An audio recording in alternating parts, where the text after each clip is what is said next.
Welcome back, scientist. I am Nitesh and going to teach you life process. In this video, we are going to discuss about the life process and its introduction. इसमें हम life process का introduction देखेंगे और जो हमारा main 4 life process है जो 10th class में पढ़ना है उसमें से न्यूट्रिशन को डिस्कस करेंगे। तो चलिए वीडियो को शुरू करते हैं।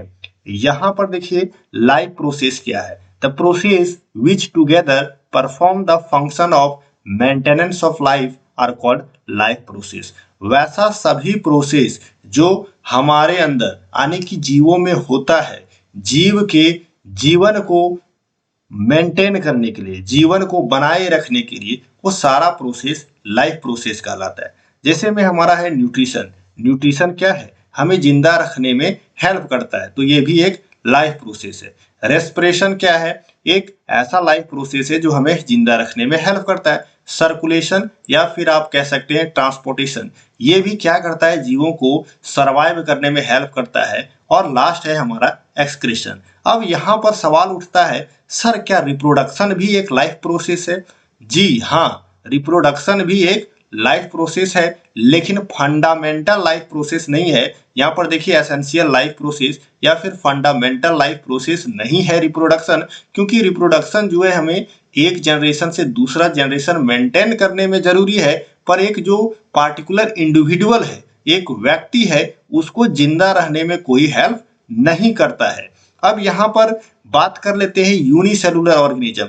वैसे जीव जो एक सेल के बने होते हैं यूनिसेलुलर ऑर्गेनिज्म कहलाते हैं, और इनमें जितने भी लाइफ प्रोसेस है, न्यूट्रिशन का, रेस्पिरेशन का, सर्कुलेशन का, एक्सक्रेशन का, ये सारे के सारे प्रोसेस सिंगल सेल्स यानी कि एक ही सेल से कंप्लीट हो जाता है। मल्टी सेलुलर ऑर्गेनिज्म वैसे ऑर्गेनिज्म जिसमें एक से ज्यादा सेल होते हैं और बहुत सारे बिलियंस ऑफ सेल से मिलके बने होते हैं, उसमें वेल ऑर्गेनाइज सिस्टम होता है। जैसे आपने पढ़ा होगा सेल मिल करके टिश्यू बनाते हैं, टिश्यू क्या बनाते हैं? ऑर्गेन्स, और फिर बनता है ऑर्गेन सिस्टम, और ऑर्गेन सिस्टम से डेवलप होता है इंडिविजुअल। तो यहाँ पर जो ऑर्गेन सिस्टम है, ये ऑर्गेन सिस्टम ही कैरी आउट करते हैं क्या? Life process. किसमें? मल्टी सेलुलर ऑर्गेनिज्म में। जबकि यूनिसेलुलर ऑर्गेनिज्म में सिंगल सेल सारे ये प्रोसेस कंप्लीट कर देते हैं। एक ही सेल न्यूट्रिशन भी करेगा, रेस्पिरेशन भी करेगा, एक्सक्रीशन का भी काम करेगा और सर्कुलेशन का भी। जबकि मल्टी सेलुलर ऑर्गेनिज्म में सिस्टम होते हैं। जैसे हमारा रेस्पिरेटरी सिस्टम क्या करता है? रेस्पिरेशन में हेल्प करता है। एक्सक्रेटरी सिस्टम क्या करता है? एक्सक्रीशन में हेल्प करता है। चलिए नेक्स्ट स्लाइड में हम लोग देखते हैं न्यूट्रिशन क्या है। तो कहता है nutrition is the biochemical. Bio मतलब बायोलॉजी से रिलेटेड है, और केमिकल मतलब केमिस्ट्री से यानी कि रिएक्शन से रिलेटेड है, और फिजियोलॉजिकल यानी कि जीवों से रिलेटेड प्रोसेस है, जिसमें एक ऑर्गेनिज्म क्या करता है? फूड खाता है, फूड को लेता है। किस लिए? ताकि वो जिंदा रह सके। इसी को हम लोग क्या कहते हैं? न्यूट्रिशन कहते हैं। अब प्लांट और सम बैक्टीरिया, प्लांट और कुछ बैक्टीरिया है, prepare their food from the inorganic substance. कहता है प्लांट और कुछ बैक्टीरिया है, वो अपना खाना इनऑर्गेनिक सबस्टांस से बनाते हैं। और ये इनऑर्गेनिक सबस्टांस कौन है? पहला है कार्बन डाइऑक्साइड, और दूसरा है वाटर। वाटर और कार्बन डाइऑक्साइड की मदद से प्लांट्स और बैक्टीरिया अपना खाना बनाते हैं, और इसीलिए हम इस प्रकार के जीवों को ऑटोट्रॉप्स कहते हैं। ऑटो मतलब स्वयं, खुद बना रहा है, ट्रोप्स मतलब न्यूट्रिशन, वैसा न्यूट्रिशन जिसमें वो भोजन इनऑर्गेनिक सबस्टांस से खुद कैप्चर कर रहा है, किसी पर डिपेंडेंट नहीं है, तो ऑटोट्रॉप्स कहलाए। दूसरा है organism that break down complex organic substance. ये ऑर्गेनिक सबस्टांस इस्तेमाल कर रहे हैं, और ये ऑटोट्रॉप्स क्या करते हैं? Inorganic substance. यही डिफरेंस है इसमें। यहाँ पर जो सिंपल कार्बन डाइऑक्साइड और वाटर है, और यहाँ पर कॉम्प्लेक्स सबस्टांस रहेंगे, और उनको ये कॉम्प्लेक्स सबस्टांस को वो क्या करते हैं? सिंपल सबस्टांस में कन्वर्ट कर देते हैं। किसके मदद से? With the help of enzyme, and use them as food call heterotrophs. Heterotrophs क्या करते हैं? दूसरे जीवों को खाते हैं, जैसे फ्रूट्स लेते हैं या किसी अदर ऑर्गेनिज्म को खाते हैं, तो उसमें जो भी सबस्टांस है फ्रूट्स में या ऑर्गेनिज्म में, वो क्या है? ऑर्गेनिक सबस्टांस है, और उसको हम लोग तोड़ते हैं, ब्रेक डाउन करते हैं। किसके मदद से? एंजाइम की मदद से। और ये जो ब्रेकडाउन का प्रोसेस है, इसी को हम लोग डाइजेशन कहते हैं। और यह किस में देखने को मिलेगा? एनिमल और फंगी में। एनिमल में बॉडी के अंदर डाइजेशन होता है और फंगी क्या करता है? चीजों को बॉडी के बाहर ही डाइजेस्ट करके उसको क्या कर लेता है? एब्जॉर्ब कर लेता है। तो यहाँ पर एंजाइम है क्या? एंजाइम क्या है? बायोकैटालिस्ट है। बायोकैटालिस्ट मतलब बायोलॉजिकल केमिकल है जो क्या करता है? हेल्प इन डाइजेशन और ब्रेक डाउन ऑफ फूड। ये हेल्प करता है डाइजेशन, या फिर कह सकते हैं दूसरी भाषा में कि भोजन को तोड़ करके छोटे छोटे टुकड़ों में कर देता है ताकि एब्जॉर्प्शन, भोजन को एब्जॉर्ब करना क्या हो जाए? आसान हो जाए। अब यहाँ पर जो न्यूट्रिशन है इसको हमने क्लासिफाइड किया है, सीरीज में बांट दिया है, हायरार्की में चेंज कर दिया है ताकि आपको समझ में आ सके कि कितने प्रकार के मोड ऑफ न्यूट्रिशन है और कौन कौन इनमें इन्वॉल्व है। तो न्यूट्रिशन किसमें देखने को मिलेगा? सभी जीवों में देखने को मिलेगा। जितने भी जिंदा जीव हैं सभी में हमको न्यूट्रिशन देखने को मिलेगा। अब वैसे जीव जो क्या करते हैं? अपना फूड अपने आप बना लेते हैं, इनऑर्गेनिक सब्सटेंस से प्रिपेयर कर लेते हैं, ऑटोट्रॉप्स कहलाते हैं। ऑटोट्रॉप्स में हमारा क्या आ जाएगा? प्लांट्स और बैक्टीरिया। कुछ प्लांट्स आ जाएंगे और कुछ बैक्टीरिया आ जाएंगे। अब यहाँ पर देखते हैं फोटो ऑटोट्रॉप्स। वैसा ऑटोट्रॉप्स जो अपना खाना बनाते हैं लेकिन वहां पर उसको फोटो मीन्स लाइट का जरूरत पड़ता है। वैसे ऑर्गेनिज्म कौन कौन से हैं? प्लांट्स हैं और साइनोबैक्टीरिया है। तो प्लांट्स तो आपने देखा होगा, यहाँ पर एक साइनोबैक्टीरिया का इमेज आप देख सकते हैं कि साइनोबैक्टीरिया हमारा कैसा दिखता है। इस पर ये ग्रीन कलर का जो स्ट्रक्चर आप देख रहे हैं ये क्लोरोफिल है। क्लोरोफिल के मदद से ये साइनोबैक्टीरिया क्या कर लेता है? अपना भोजन बना लेता है। अब दूसरा है कीमोऑटोट्रॉप्स। कीमोऑटोट्रॉप्स वैसे जीव हैं जिनको लाइट का जरूरत नहीं पड़ता है और फिर भी ये खाना बना लेते हैं। ये क्या करते हैं? दूसरे मॉलिक्यूल जैसे सल्फर है, आयरन है, इसके मदद से फोटोसिंथेसिस का प्रोसेस को कंप्लीट कर लेते हैं। यहाँ पर आप एक देख सकते हैं सल्फर पल्पर बैक्टीरिया का एक यहाँ पर फोटो दिया गया है। आप देख सकते हैं ये बैक्टीरिया कैसे दिख रहा है। अब नेक्स्ट है हमारा दूसरा हेटरोट्रॉप्स। हेटरोट्रॉप्स हमने बताया वैसा जीव है जो कॉम्प्लेक्स मॉलिक्यूल्स को एंजाइम की मदद से तोड़ता है, डाइजेशन करता है और उसको एब्जॉर्ब करता है। कौन कौन थे? एनिमल और फंगी थे। अब यहाँ पर ये जो एनिमल और फंगी है, हेटरोट्रॉप्स को हम लोग फर्दर ग्रुप्स में डिवाइड करते हैं। पहला है होलोजोइक। होलो मतलब पूरा, पूरा का पूरा, जोइक मतलब निगल जाना, पूरा का पूरा खा जाता है, जैसे में ह्यूमन। और अमीबा, यहाँ पर देखिए एक आदमी है क्या कर रहा है? इस खाने को पूरा का पूरा निगल जाएगा, मतलब दांत से चबाता तो है पर वो क्या करता है? फूड को एनगल्फ कर लेता है, इन खा जाता है, अपने मुंह के द्वारा अंदर ले जाता है। जैसे ठीक आपने अमीबा का भी फोटो देखा होगा, अमीबा भी क्या करता है? अपने भोजन को अपने बॉडी के अंदर ले जाता है, उसके बाद डाइजेस्ट करता है। वहीं पर दूसरा है हमारा सेप्रोजोइक। सेप्रोजोइक या सेप्रोफाइटिक्स कहते हैं इसको, सेप्रोफाइट्स कहते हैं इन ग्रुप को। ये मोड ऑफ न्यूट्रिशन कैसा है? सेप्रोजोइक। सेप्रोजोइक में हमको फंगी देखने को मिलता है। ये मशरूम जो है वो एक प्रकार का फंगस का एग्जाम्पल ही है। तो फंगस और मशरूम मैंने लिखा है। यहाँ पर आप देख सकते हैं मशरूम इस पेड़ के ऊपर ग्रो किया है। इस पेड़ का जो भी न्यूट्रिशन है वो ये क्या कर लेगा? चुरा लेगा। इस पर डिपेंड करता है। दूसरा है, नेक्स्ट है हमारा parasitic. Parasitic mode of nutrition. Parasitic mode of nutrition में क्या है? कस्कुटा। यहाँ पर देखिए मैंने बोला कि इस पेड़ से जो है न्यूट्रिशन चुरा लेगा, इसका मतलब ये नहीं है कि इसका मेन जो जाइलम है वहां से न्यूट्रिशन ले रहा है। आप यहाँ पर देख सकते हैं इसके ऊपर में जो ये बार्क है ये सड़ गल जाएगा और इस बार्क से जो ये छिलका है ऊपर में पेड़ का, इससे ये न्यूट्रिशन ले रहा है। मेन जो जाइलम है वहां से नहीं ले रहा है।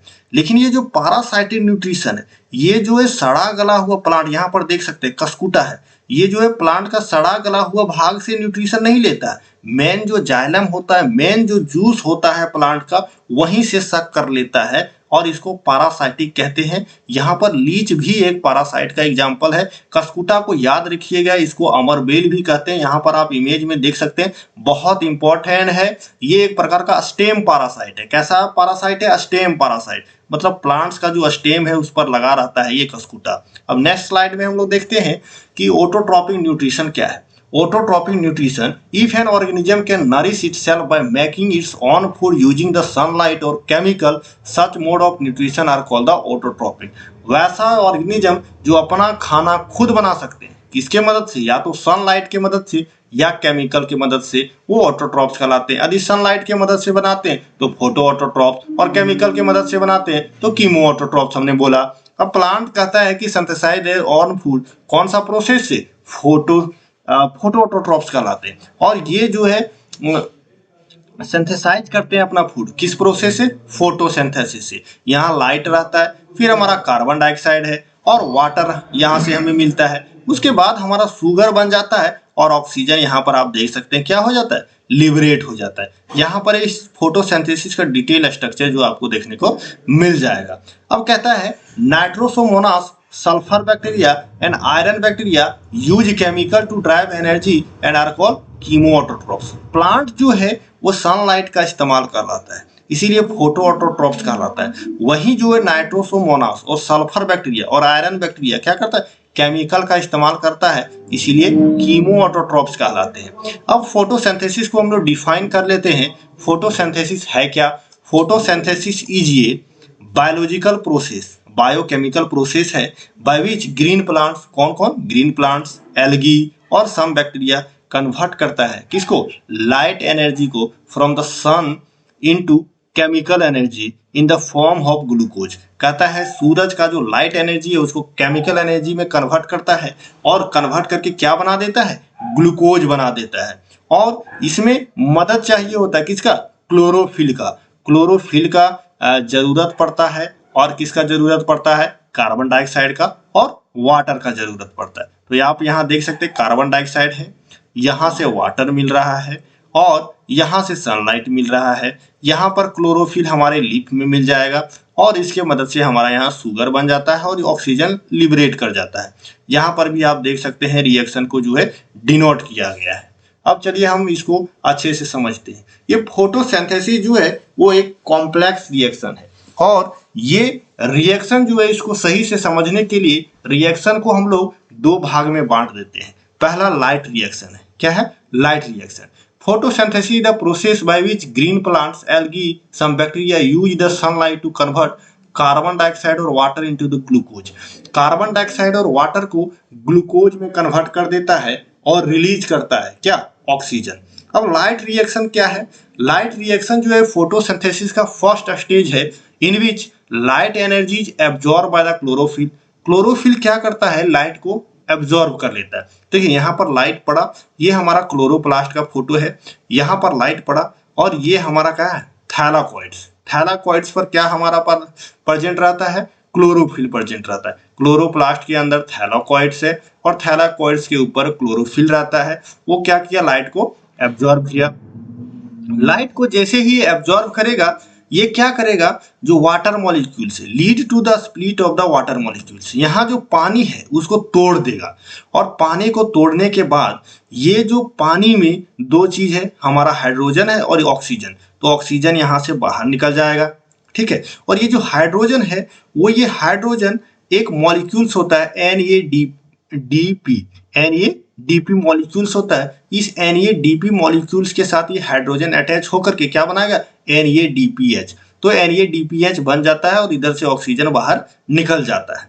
अब कहता है कि और साथ में यहाँ पर एक मॉलिक्यूल्स होता है NADP।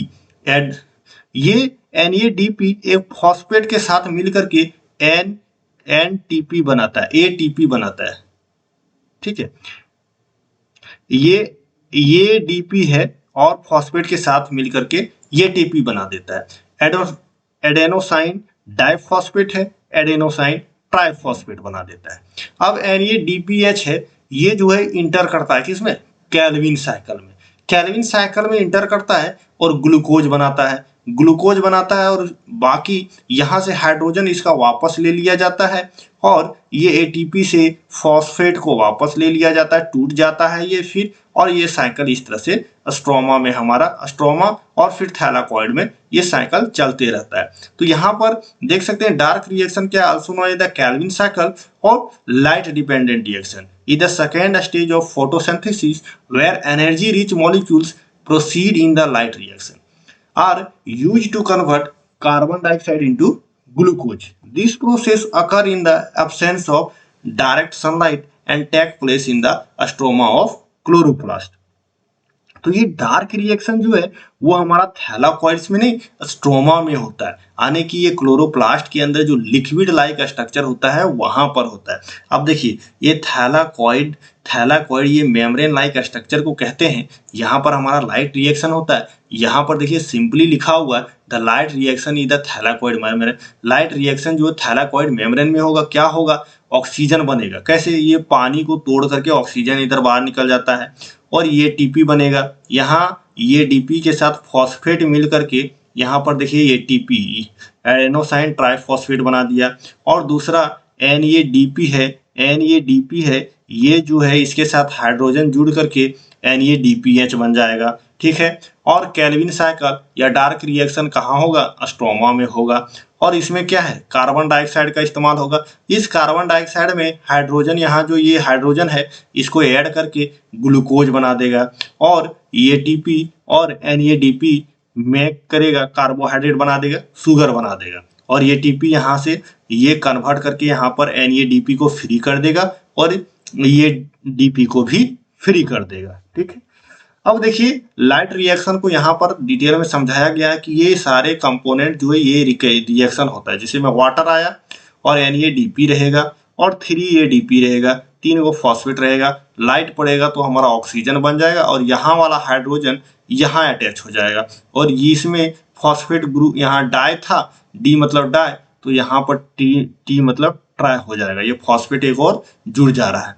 इस रिएक्शन में किसका क्या नाम है उसको यहाँ पर समझाया गया है। 10th क्लास में इसको डिटेल में नहीं पूछा जाता है तो इस स्लाइड को हम लोग स्किप करते हैं, बस समझाने के लिए लाइट और डार्क रिएक्शन बताया। यहाँ पर भी डार्क रिएक्शन का इक्वेशन है, इसको आप देख सकते हैं, पढ़ सकते हैं किस मॉलिक्यूल्स को क्या कहते हैं। अब नेक्स्ट है हमारा स्टेप ऑफ फोटोसिंथेसिस। यहाँ पर स्पेलिंग मिस्टेक हो गया है, इसको आप देख लीजिएगा।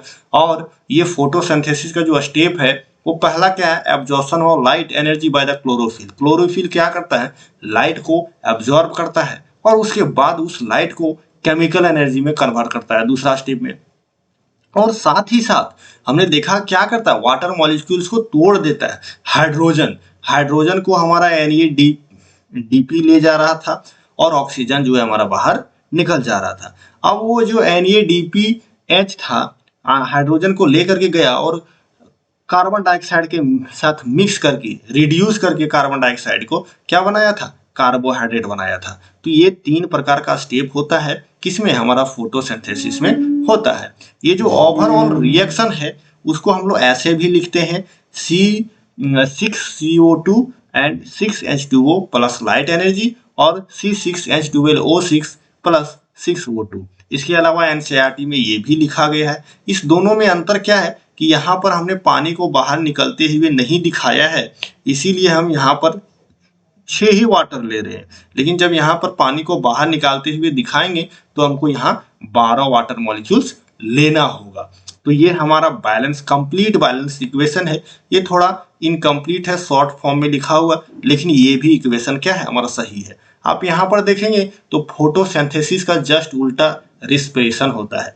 कार्बन डाइऑक्साइड और वाटर मिल करके हमारा ग्लूकोज और ऑक्सीजन बनाता है, और जब ग्लूकोज को ऑक्सीजन के प्रेजेंस में तोड़ते हैं तो हमारा क्या बनता है, कार्बन डाइऑक्साइड और वाटर बनता है और साथ में एनर्जी बनता है। तो ये रिएक्शन ऐसे चलते रहता है। ये प्लांट्स में होता है और ये एनिमल्स में होता है। नेक्स्ट है हमारा स्टोमाटा। स्टोमाटा क्या है, these are the tiny pores present on the surface of leaf. Leaf के ऊपर में छोटे छोटे छिद्र होते हैं जिसको हम लोग क्या कहते हैं, स्टोमाटा कहते हैं। यहाँ पर बगल में आप देख सकते हैं स्टोमाटा का ड्राइंग दिया हुआ है। कहता है कि large amount of water can also be lost through the stomata. कहता है स्टोमाटा के थ्रू गैसियस एक्सचेंज होता है, लेकिन साथ में वाटर भी लॉस हो जाता है, इसीलिए इसको बंद करना जरूरी होता है। जब हमें कार्बन डाइऑक्साइड का रिक्वायरमेंट नहीं है फोटोसिंथेसिस के लिए, तब हम इसको क्या कर देते हैं, बंद कर देते हैं, ताकि हमारा पानी इस छिद्र से बाहर ना निकल जाए। कहता है opening and closing of the pore is a function of guard cell. ये जो इस पोर को ओपन, यहाँ पर देखिए ओपन है, यहाँ क्लोज है, ये जो ओपन और क्लोज करने का काम है वो गार्ड सेल का है। गार्ड सेल देखिए, ये जो मेन 2 सेल है उसको गार्ड सेल्स कहते हैं। ये गार्ड सेल में यदि पानी इन करेगा, यदि पानी घुसेगा इस गार्ड सेल में, तो ये फूल जाता है और फूल जाने के बाद ये गेट जो है ओपन हो जाता है।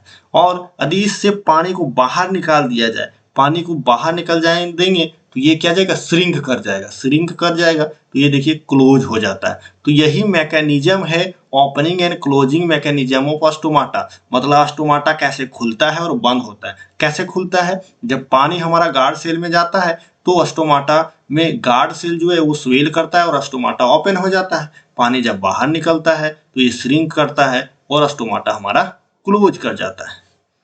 अब नेक्स्ट है हमारा न्यूट्रिशन इन अमीबा। ये बहुत इंपॉर्टेंट टॉपिक है, इससे बार बार सवाल पूछा जाता है 10th बोर्ड में, तो इसको याद कर लेना है, रट लेना है। मोड ऑफ न्यूट्रिशन कैसा है अमीबा। अभी जो 10th बोर्ड 2024 में एग्जाम हुआ है उसका एक सेट में ये सवाल दिया हुआ है। मोड ऑफ न्यूट्रिशन कैसा है अमीबा में। होलो जो एक मोड ऑफ न्यूट्रिशन है, ये भोजन को निगल जाता है, सॉलिड फूड को पार्टिकल्स को, जैसे में बैक्टीरिया और एल्गी को ये क्या कर जाता है, खा जाता है। इसका फूड कौन है, बैक्टीरिया और एल्गी। बैक्टीरिया और एल्गी को ये जिंदा खा जाता है, इसीलिए ये होलो जो एक मोड ऑफ न्यूट्रिशन है।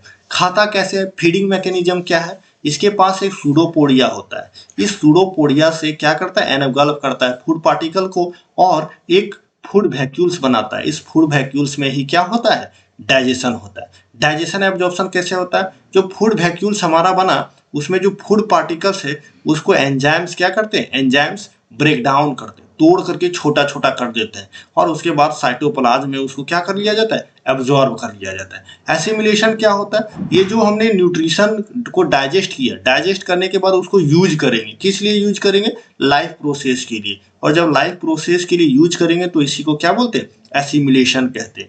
एक्सक्रेशन क्या है, जो हमने न्यूट्रिशन को एब्जॉर्ब कर लिया उसके बावजूद भी कुछ अनडाइजेस्टेड फूड मटेरियल बच जाते हैं, उसको हम बॉडी से बाहर निकाल देंगे, इसको एक्सक्रेशन कहते हैं। यहाँ पर देखिए अमीबा है ये और ये फूड पार्टिकल्स है। फूड पार्टिकल्स को सूडोपोडिया की मदद से अंदर लिया, यहाँ पर फूड वैक्यूल्स बन गया और ये फूड पार्टिकल्स है और यहाँ पर डाइजेशन के बाद जो भी वेस्ट मटेरियल होगा उसको सराउंडिंग में क्या करेगा, रिलीज कर देगा। नेक्स्ट है न्यूट्रिशन इन पैरामीशियम। आप यहाँ पर देखिए कि पैरामीशियम में न्यूट्रिशन कैसे होता है। ये सिंगल सेल ऑर्गेनिज्म है और इसमें क्या होते हैं, ग्रूव लाइक स्ट्रक्चर होते हैं। यहाँ पर देखिए ये ग्रूव लाइक स्ट्रक्चर है, इसको ऑरल ग्रूव कहते हैं और उसके ऊपर में इस सीलिया होता है। क्या होता है, सीलिया। ये हेयर लाइक स्ट्रक्चर होता है पैरामीशियम के ऊपर, जिसको क्या कहते हैं, सीलिया कहते हैं। यहाँ पर देख सकते हैं ये सीलिया कैसे मूव करता है। ये सीलिया ऐसे हवा में बालों की तरह लहराता है और जो भी फूड होता है उसको क्या करता है, कैप्चर करके इस ग्रूव तक लाता है। मान के चलो यहाँ फूड है तो ये हिलता डुलता ये सीलिया इसको लहराते हुए फूड को धीरे धीरे पुश करेगा और यहाँ तक लाएगा। ग्रूव में लाने के बाद क्या होगा, इस फूड का मूवमेंट होगा, यहाँ फूड वैक्यूल्स बनेगा और फूड वैक्यूल देखिए यहाँ बन के आया और फिर धीरे धीरे ये डाइजेस्ट होगा। एब्जॉर्प्शन के बाद यहाँ एनल पोर के द्वारा इस फूड को हम लोग क्या करते हैं, बॉडी से बाहर निकाल देते हैं। ये जो है एंटायर प्रोसेस है पैरामीशियम में। तो यहाँ सबसे ज्यादा इंपॉर्टेंट चीज क्या है कि पैरामीशियम अपना फूड को मूव किसकी मदद से करता है, सीलिया की मदद से करता है। ये ज्यादा इंपॉर्टेंट है। नेक्स्ट है हमारा कि डाइजेशन इन ह्यूमन। ह्यूमन में डाइजेशन हमारा कैसे होता है, तो ह्यूमन में जो डाइजेशन का प्रोसेस है वो क्या है कि digestion in human is very complex process, लेकिन कुछ इंपॉर्टेंट स्टेप है उसको हम लोग देखते हैं। पहला है ingestion. Food enter the body through the mouth. Mouth के थ्रू जो है बॉडी में फूड जो है इंटर करता है, इसको इंजेशन कहते हैं। और इसमें हम लोग क्या करते हैं, च्यूइंग करते हैं, चबाते हैं और सलाइवा के साथ मिक्स कर देते हैं फूड को। उसके बाद मैकेनिकल डाइजेशन। मैकेनिकल डाइजेशन मतलब है कि हम लोग इसको मैस्टिकेशन, चबाते हैं और बड़ा जो खाना है हमारा, फल हमने खाया बहुत बड़ा था, उसको चबा चबा करके हमने क्या किया, छोटा किया और टंग की मदद से उसको स्वेलो करते हैं, बॉडी के अंदर ले जाते हैं और उसको पुश करते हैं और ये गुजरता है उसके बाद किससे, एसोफेगस से होते हुए गुजरता है। अब केमिकल डाइजेशन में क्या होता है, फूड जब ट्रैवल करता है एसोफेगस से होते हुए कहाँ जाता है, स्टमक में। स्टमक में जाने के बाद वहां पर जो गैस्ट्रिक जूस है, गैस्ट्रिक जूस में क्या होता है, हाइड्रोक्लोरिक एसिड होता है। हाइड्रोक्लोरिक एसिड यानी कि HCl, ये क्या करता है, दो काम करता है। पहला क्या करता है, फूड में जो भी बैक्टीरिया वायरस है उसको किल करता है, भोजन को ब्रेक डाउन करने में हेल्प करता है। इसके अलावा पेप्सिन नामक जो एंजाइम होता है उसको एक्टिवेट करता है और ये क्या करेगा, पेप्सिन डाइजेस्ट करेगा। किसको डाइजेस्ट करेगा, प्रोटीन। एंजाइम्स के बारे में हम लोग नेक्स्ट स्लाइड में, आगे वाली स्लाइड में डिटेल में पढ़ेंगे। अभी यहाँ पर यदि लिखने के लिए आ गया कि ह्यूमन में डाइजेशन कैसे होता है या न्यूट्रिशन इन ह्यूमन, तो ये स्टेप बाय स्टेप कैसे लिखेंगे उसको हम समझ लेते हैं। गैस्ट्रिक जूस पाया जाता है। ये गैस्ट्रिक जूस क्या करेगा, प्रोटीन को स्मॉल पेप्टाइड्स और एमिनो एसिड में तोड़ने में मदद करता है। द एसिडिक इन्वॉल्वमेंट, ये जो HCl है इसके कारण इन्वॉल्वमेंट जो स्टमक में कैसा एसिडिक हो जाएगा। एसिडिक हो जाएगा तो हमारा हार्मफुल बैक्टीरिया वायरस जो है मर जाएगा। इसके अलावा हमारा पेप्सिन एक्टिवेट होगा, पेप्सिन एक्टिवेट होगा तो प्रोटीन डाइजेस्ट होगा। नेक्स्ट है हमारा स्मॉल इंटेस्टाइन। ये स्टमक के बाद हमारा जो पार्ट आता है वो स्मॉल इंटेस्टाइन है। इसमें जो आधा पचा हुआ, जो स्टमक में आधा खाना पचा हुआ स्मॉल इंटेस्टाइन में चल जाएगा और उसके बाद इसका आगे का डाइजेशन और एब्जॉर्प्शन का काम होगा। तो एंजाइम जो है यहाँ पर कुछ रिलीज किए जाते हैं, किसके द्वारा, पैनक्रियाज के द्वारा। पैनक्रियाज के द्वारा कुछ एंजाइम स्मॉल इंटेस्टाइन में रिलीज किया जाता है जिसको पैनक्रिएटिक एमाइलेज कहते हैं, पैनक्रिएटिक लाइपेज कहते हैं और प्रोटीएज होते हैं। इसके अलावा लीवर से बाइल आता है जो कि गॉल ब्लैडर में स्टोर रहता है। गॉल ब्लैडर में स्टोर रहता है, ये क्या करता है, कार्बोहाइड्रेट, फैट्स और प्रोटीन को डाइजेस्ट करने में हेल्प करता है। ये गॉल ब्लैडर से जो बाइल आता है ये फैट्स को मेनली डाइजेस्ट करने में हेल्प करता है, ठीक है। और ये एमाइलेज है, कार्बोहाइड्रेट को डाइजेस्ट करने में हेल्प करता है। ये लाइपेज और बाइल ये दोनों फैट्स को, और प्रोटीएज जो है वो प्रोटीन को डाइजेस्ट करने में हेल्प करता है। Villi and the microvilli in the lining of the small intestine increase the surface area. Villi और माइक्रोविलाई जो स्ट्रक्चर है स्मॉल इंटेस्टाइन में, वो क्या करता है, सरफेस एरिया बढ़ाता है, यानी कि जगह को बड़ा कर देता है, जिससे क्या कहता है, एब्जॉर्प्शन आसानी से हो जाता है और फिर उस न्यूट्रिशन को एब्जॉर्ब करके ब्लड स्ट्रीम में यानी कि खून में मिला देते हैं। अब नेक्स्ट पार्ट जो है हमारा लार्ज इंटेस्टाइन है। लार्ज इंटेस्टाइन में वैसा फूड जो डाइजेस्ट अभी तक भी नहीं हुआ है और साथ में वाटर और जो वेस्ट मटेरियल है वो चला जाता है। लार्ज इंटेस्टाइन को कॉलन में बांट देते हैं, कॉलन कहते हैं इसको। यहाँ पर वाटर और साल्ट का क्या हो जाता है, रीअब्जॉर्प्शन। जो भी नमक है, सोडियम है, क्लोरीन है, पोटेशियम है, फास्फोरस है, ये सब रीअब्जॉर्ब हो जाता है और वाटर भी रीअब्जॉर्ब हो जाता है। और क्या बनता है, फिसीज मतलब मल बनता है, ठीक है। और जो भी बैक्टीरिया है, बेनिफिशियल बैक्टीरिया जो कॉलन में पाया जाता है, वो फर्मेंटेशन की मदद से क्या करता है, ये जो हमारा कार्बोहाइड्रेट प्रोड्यूस है और विटामिन के और विटामिन बी जो है हमारा बनाता है। मतलब कुछ बैक्टीरिया हमारा लार्ज इंटेस्टाइन में पाया जाता है, वो क्या करता है, फर्मेंटेशन करता है किसका, अनडाइजेस्टेड कार्बोहाइड्रेट का, और उससे बनाता है विटामिन के और विटामिन बी। अब इजेशन है, इजेशन मतलब बॉडी से बाहर फिसीज को निकालना है, जो मल है उसको बॉडी से बाहर निकालना है, जो भी अनडाइजेस्टेड फूड है उसको शरीर से बाहर निकाल देते हैं, और जो भी हार्मफुल या बैक्टीरिया है उसको भी बॉडी से बाहर निकाल देते हैं। रेक्टम में स्टोर करते हैं और एनएस के थ्रू जो है डिफिकेशन प्रोसेस के द्वारा हम लोग फूड को बाहर निकाल देते हैं। यहाँ पर देखिए कुछ मेजर एंजाइम है, कहाँ से ये रिलीज होता है और क्या काम करता है उसको हम लोग देखेंगे। ये जो है पहला है सलाइवा। माउथ में जो है सलाइवरी ग्लैंड होता है, वहां से सलाइवा रिलीज होता है, उसमें पाया जाता है सलाइवरी एमिलेज। ये सलाइवरी ग्लैंड से रिलीज होता है और क्या करता है, कार्बोहाइड्रेट को डाइजेस्ट करने का काम करता है। किसको, कार्बोहाइड्रेट को। नेक्स्ट है गैस्ट्रिक एंजाइम। ये हमारा पेट में पाया जाता है। गैस्ट्रिक एंजाइम गैस्ट्रिक ग्लैंड से रिलीज होता है और क्या करता है, इसमें जो पेप्सिन होता है वो प्रोटीन को डाइजेस्ट करता है। पेप्सिन किसको, प्रोटीन को डाइजेस्ट करता है। पेट में पाया जाता है पेप्सिन, प्रोटीन को डाइजेस्ट करता है, गैस्ट्रिक ग्लैंड से रिलीज होता है। पैनक्रियाज जो है पैनक्रियाटिक एमिलेज रिलीज करता है, पैनक्रियाज से रिलीज होता है और क्या करता है, ये कार्बोहाइड्रेट ग्लाइकोजन को डायसैकेराइड्स में, सिंपली कार्बोहाइड्रेट को ये डाइजेस्ट करता है। पैनक्रियाटिक लाइपेज, लाइपेज जो है पैनक्रियाज से रिलीज होता है और ये कि फैट को किस में कन्वर्ट कर देता है, फैटी एसिड एंड ग्लाइसोल में, फैटी एसिड एंड ग्लाइसोल में। अब यहाँ पर कुछ वैसा एंजाइम है जो प्रोटीन को डाइजेस्ट करते हैं। वैसा एंजाइम जो प्रोटीन को डाइजेस्ट करते हैं प्रोटियोलाइटिक एंजाइम कहलाते हैं। पहला है हमारा ट्रिप्सिन, कीमोट्रिप्सिन और कार्बोक्सी पेप्टाइडेज।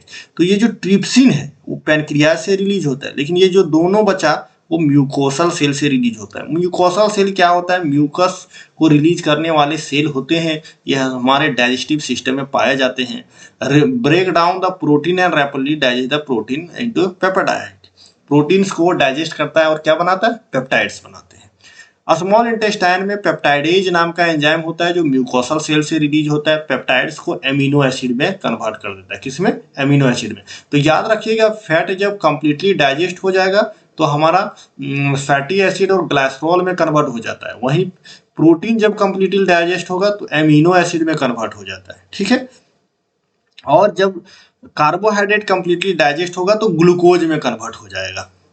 अब यहाँ पर देखिए सुक्रोज, माल्टोज और लैक्टोज है, ये सभी डायसैकेराइड्स को ब्रेक डाउन करके ग्लूकोज में कन्वर्ट कर देता है, मोनोसैकेराइड्स में कन्वर्ट कर देता है। स्मॉल इंटेस्टाइन में लाइपेज होता है जो म्यूकोसल सेल से रिलीज होगा, वो फैट को फैटी एसिड और ग्लाइसरॉल में कन्वर्ट करेगा।